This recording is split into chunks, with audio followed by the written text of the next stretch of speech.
In Fear, which actually opens next week, but there's going to be a bit of a packed week next week, and I just saw it this morning. So this sort of stripped down and very smart, I thought, horror film chiller story is, at the beginning of it, these two characters played by Ian DeCastiga and Alice Eglert, who's actually really good in Beautiful Things, which nobody went to see, which was very odd, because when it came out, there was all this suggestion that it might be the thing that would fill the Twilight gap, and I kind of wished that it would, and then it didn't. But hey, so the story is, it opens with a phone call. They've obviously met somewhere. He's ringing and say, hey, well, I'm that bloke you met. Do you think we could maybe go to this festival together? The next thing you know, they're going to be on a date at the festival. They meet at a pub, at a remote pub.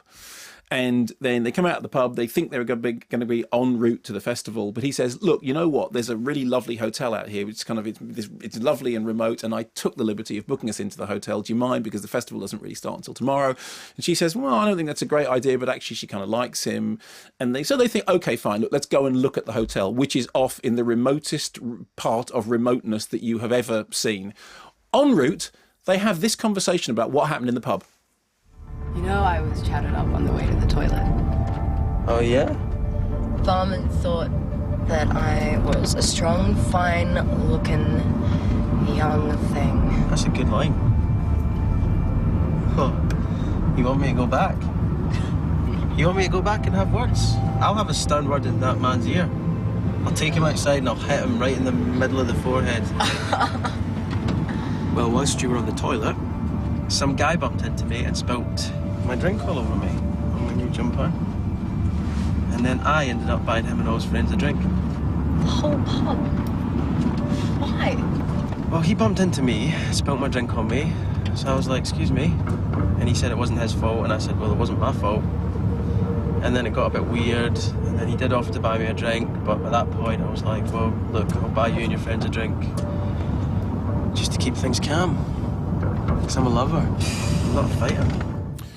So obviously the implication is this is just an incidental conversation and it doesn't mean anything, but as is the way with these things, because you know what kind of genre we're in, you know that basically something's happened in the pub that is probably not going to end well. So what then happens is they're en route to the hotel.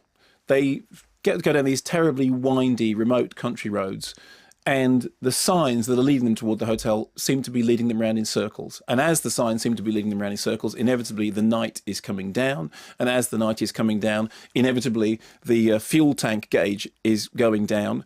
And you can feel things starting to close in around them, which is kind of pretty much all I want to say about the plot.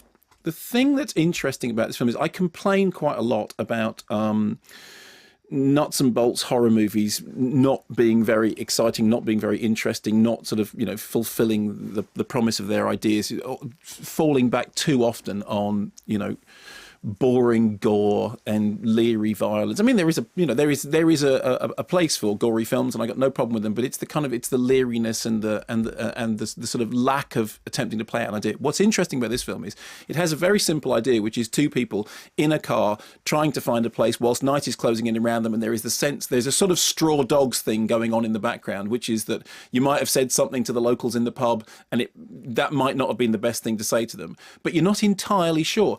And what was interesting about it, firstly, I think it works. I think I was gripped. I was interested in the characters, well played. I like Alice Eglert very much. She's very good in Beautiful Creatures. She's very good in Ginger and Rosa. And it's a low budget, stripped down, single idea film. Actually, not unlike Gravity in terms of that. We've got two people in a tin can and they're going this way. Let's see how far we can play that idea out. But what it does do is it makes the very best use of, let's see how far we can go without telling you what this is really about. Let's see how far we can make everything about suggestion. Let's see how far we can go with the implication that everything might be all right, that in fact they might be being paranoid. Maybe the whole thing is to do with them all getting jumpy. Maybe it's to do with the fact they've been drinking. Maybe it's just to do with the fact that the night is coming in.